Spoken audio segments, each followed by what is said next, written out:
that we're releasing a study that was conducted by S&P Global in Pakistan and Texas A&M's Bush School of Government and Public Service, capturing data regarding women's business performance, revenue and income, workforce attrition, mental health, and household care responsibilities, among other indicators.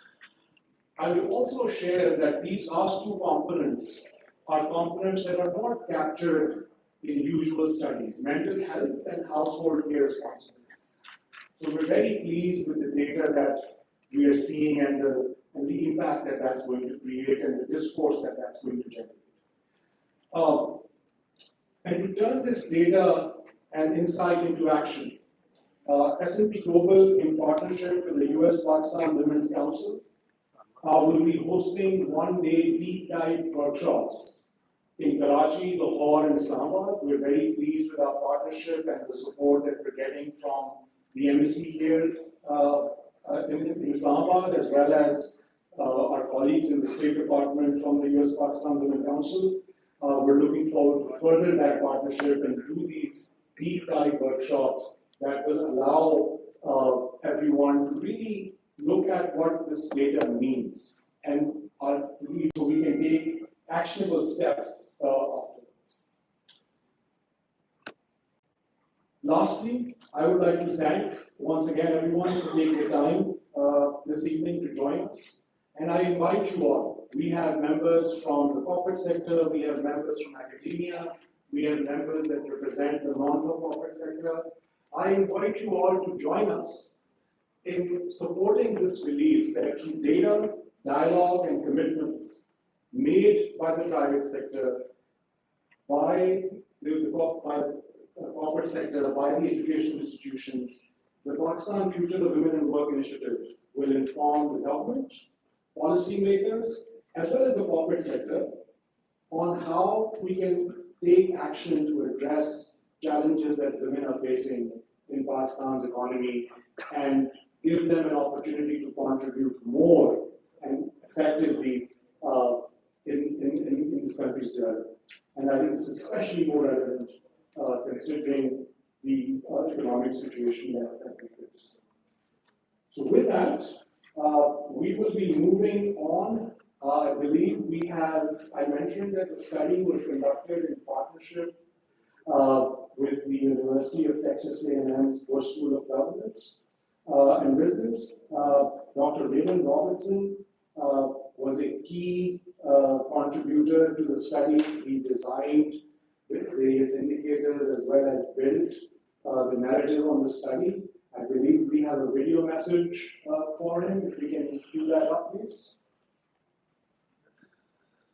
Hello, my name is Raymond Robertson, and I am the director of the Mosbacher Institute for Trade, Economics, and Public Policy at the Bush School of Government and Public Service at Texas A&M University. It's an honor for me to be sharing this time with you today to tell you about an interesting and exciting new study that we have just undertaken with S&P Global and the U.S. Chamber of Commerce's U.S.-Pakistan Business Council. We got together to understand how Pakistani working women were being affected by the COVID-19 pandemic. We carried out a survey of Pakistani women entrepreneurs and employees in late 2021. We reached about 1,250 different women. The survey targeted information and communication technology companies in Pakistan, members of the U.S. Chamber of Commerce's U.S.-Pakistan Business Council, associate members of the U.S.-Pakistan Women's Council, and working women across Pakistan.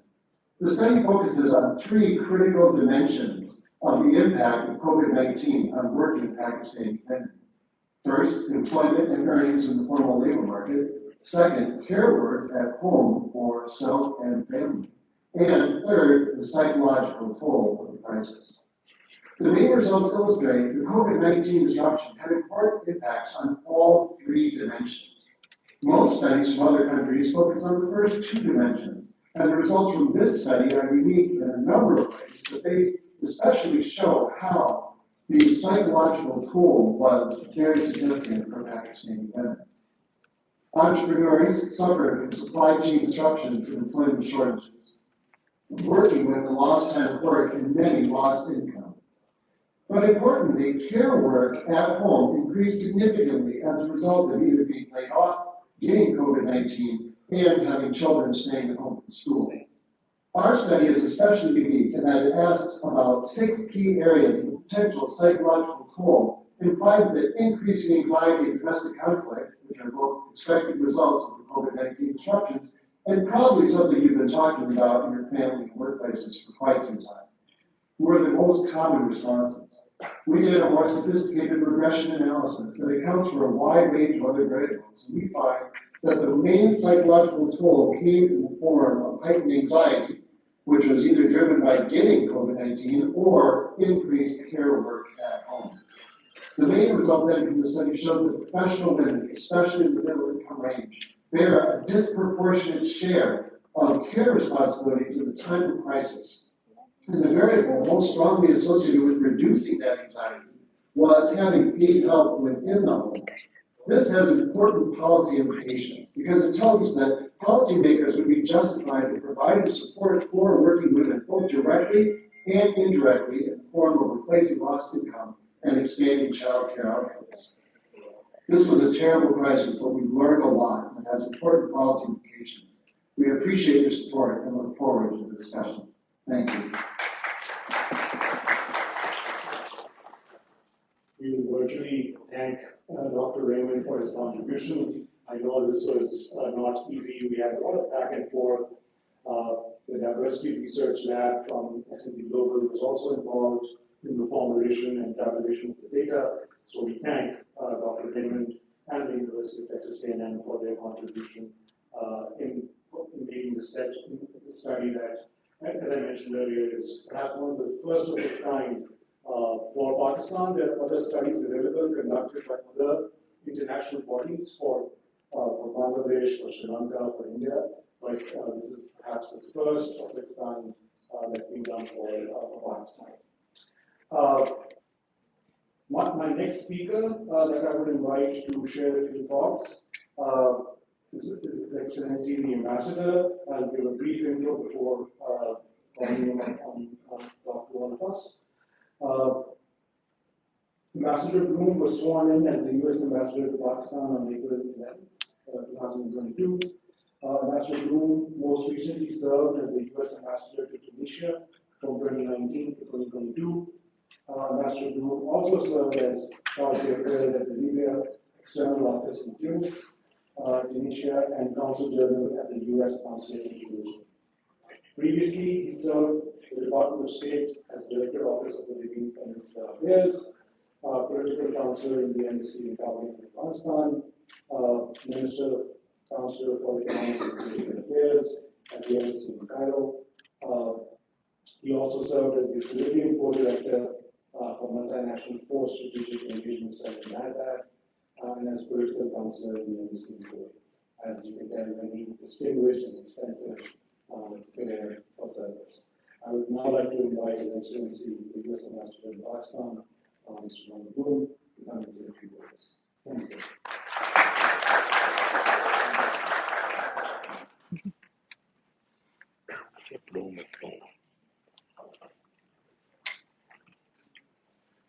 Thank you so much. Assalamu alaikum, ladies and gentlemen. Thank you to Mr. Zahor for the kind introduction. And I'm very glad to be joined this evening by Ms. Naz Baluch, the Parliamentary Secretary at the Ministry of Climate Change, and my colleague Elizabeth Horst, the Principal Deputy Assistant Secretary at the State Department's Bureau of South and Central Asian Affairs. As we gather this evening, I want to first express my condolences to the people of Pakistan for the shocking devastation caused by the flood. We are deeply saddened for the victims and the loss of loved ones and livelihoods and homes throughout Pakistan. Over the past few weeks, we've seen the government, institutions, and people of the United States respond to support the people of Pakistan.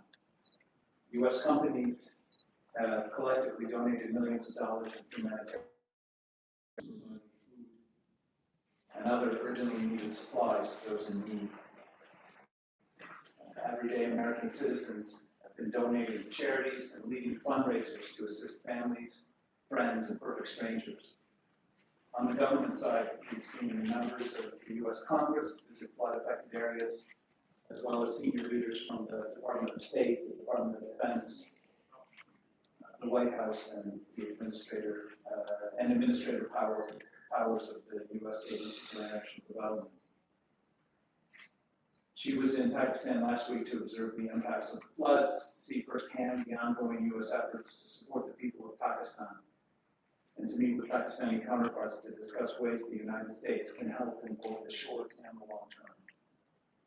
The United States has provided $53.1 million in humanitarian assistance, with $50.1 million for emergency flood relief since August 12th, along with $3 million in resilience programming to bolster disaster resilience. As part of that assistance, last week we saw the United States Central Command in support of USAID in airlifting humanitarian supplies to the people of Pakistan. And this airlift, which will continue through this week, includes essential life support services, including food preparation and shelter materials, which is coming in 20 separate shipments. Just as the COVID-19 pandemic has had a disproportionate impact on women's participation in the workforce, as we just heard, the catastrophic flooding is also a reminder that women and girls are among the most vulnerable during a humanitarian crisis like this. And as we continue to support relief efforts with local partners and Pakistani authorities, we'll be looking closely at how to address the unique impacts of the crisis on women and girls. I want to acknowledge that U.S. PwC corporate members, including S&P Global, PepsiCo, Coca-Cola, and the Resource Group, are also pledging support directly for the victims of flooding. Before I turn the floor over to Elizabeth Horst to speak about the Council's broader goals with the Future of Women and Work initiative, let me underscore the importance the United States places on empowering women in the economy and supporting gender equality in Pakistan. We do this through the Council as well as a range of other initiatives. We see the advancement of gender equality and women's empowerment as a cross-cutting theme in all of our engagement and assistance activities in Pakistan, from health to education to energy, agriculture, and entrepreneurship. U.S. programs use assistance through programs like the Small and Medium Enterprise Activity has helped train and finance more than 50,000 women entrepreneurs and created more than 32,000 full-time jobs for women in Pakistan. Just last month, one of the women entrepreneurs of the embassy-funded accelerator program for women entrepreneurs raised $500,000 from an American venture capital firm for her startup and qualified to participate in the Startup World Cup and pitched for a $1 million investment prize in Silicon Valley. Going forward, we're developing a new program that will entirely focus on promoting women's economic empowerment. Through this program, we hope to enable women-led businesses to play an important role in spurring economic growth and creating a more stable, prosperous society. In addition, we'll be launching a loan guarantee facility in collaboration with the U.S. International Development Finance Corporation. This program will mobilize local currency lending to qualified micro, small, and medium-sized enterprises, which are majority-owned, operated, or staffed by women across various sectors in Pakistan. Finally, I would underscore that enabling women's economic empowerment in Pakistan can help facilitate and expand already robust trade and investment flows between our two countries.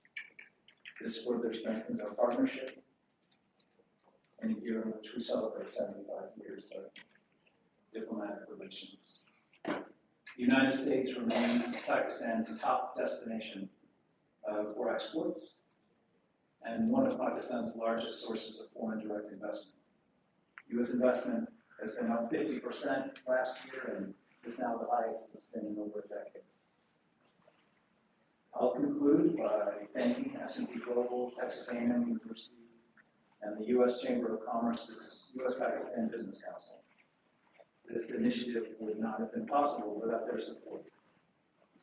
I look forward to the conversation and increased investments this initiative will foster, and to further collaboration in support of the Council's efforts to accelerate women's workforce participation, entrepreneurship, and access to educational opportunities across Pakistan. Thank you, and I think I'd like to turn it over to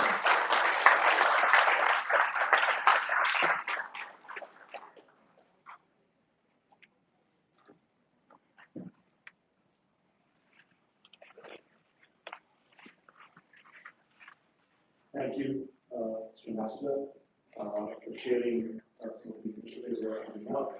And as you rightly said about the investments from US-based companies, S&P Global is the third largest exporter in the technology sector in Pakistan, the largest in the BPO/capital office space. That just goes to show the kind of impact that companies based in the US are having on the economy of the country. As the Honorable Ambassador mentioned, we have a special guest with us, Ms. Elizabeth Horst. Elizabeth Horst is the Principal Deputy Assistant Secretary for the Bureau of Southeast Asian Affairs, where she also is responsible for Pakistan affairs. She came from the US Embassy Berlin, where she was Minister Counselor for Public Diplomacy for Mission Germany. She is a member of the Senior Foreign Service. Previously, Elizabeth served as SCA's Director of the Security, Transnational Affairs, and Assistance Office. As Charge d'Affaires and Deputy Chief Mission of the US Embassy in Estonia, she focused on transatlantic security on NATO's eastern front. Other overseas assignments included Kyiv in Ukraine, the US Military Provincial Reconstruction Team in Galat, Zabul Province, Afghanistan, Moscow, Russia, Dushanbe, Kazakhstan, and Lahore, Pakistan. She has a bachelor's degree in history and German from Elizabeth, and share a few words about doing work.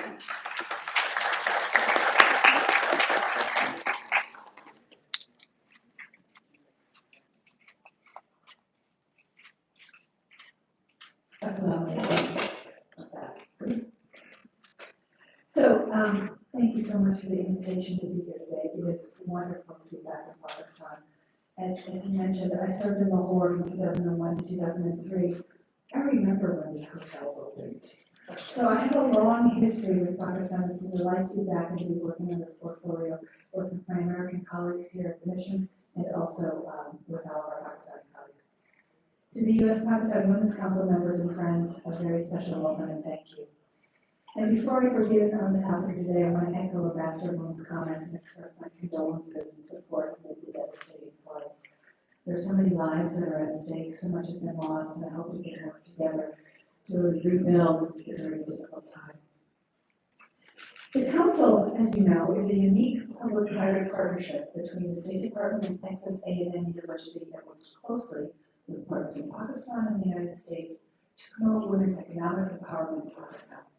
We deeply appreciate the support of our operating companies and organizations, which many of you represent, to advance our collective goal of enabling women to thrive in Pakistan's economy. And this year, not only are we celebrating 75 years of U.S.-Pakistan diplomatic relations, but it's the 10-year anniversary of the Council. Over the past decade, we've built bridges between the people of our two countries to support Pakistan's sustained prosperity and positively impact the lives of thousands upon thousands of Pakistani women and girls. In recent years, we've continued the Council's positive work despite the challenging circumstances brought on by the global pandemic. For instance, through the Pakistan Million Women's Mentors Initiative, an effort to connect 1 million women and girls in Pakistan to mentors over the next 2 years, S&P Global, Citi, Procter & Gamble, Bloom Network, the Resource Group, KFC, Deloitte, and Zaf Pharmaceuticals have already pledged to mentor more than 40,000 women and girls in Pakistan. Through the Women's Business Opportunity Initiative, an effort with Council members with Connect International, the Council is working to build inclusive value change in Pakistan, increasing the volume of corporate spending on goods and services produced by women entrepreneurs in Pakistan. And through the Future of Women in Energy Scholars Program, in partnership with Texas A&M, the Council is helping to support the next generation of women leaders in the energy sector through targeted training and networking opportunities. These are just a few of the myriad initiatives we've launched since 2019, reaching thousands of households in Pakistan thanks to our members, you.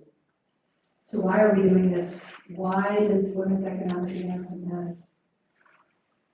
Very, very basically speaking, the United States is committing to investing in Pakistan's future. Expanding the environment for business and job creation in Pakistan is going to benefit both of our countries through economic growth, trade, and mutual understanding. And we've supported these goals for years through a range of programs and initiatives, chief among them efforts like the Council that work to promote women's economic empowerment.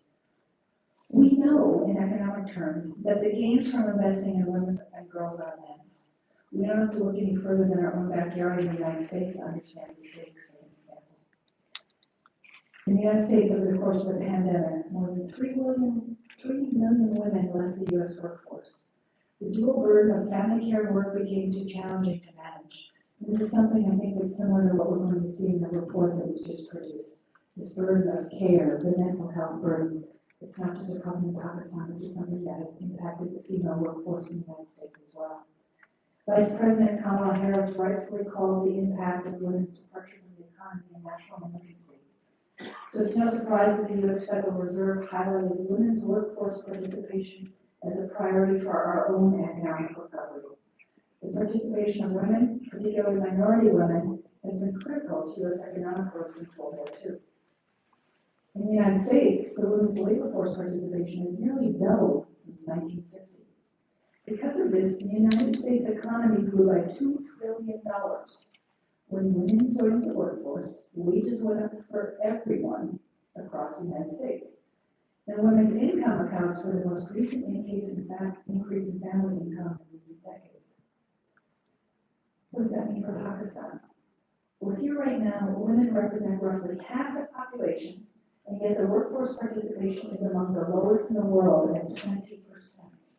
And according to the World Economic Forum's annual Global Gender Gap Index, anyone know where Pakistan ranks? Yes, second to last, exactly. But that is correct. So Pakistan ranked 145 out of 146 countries on economic participation for women.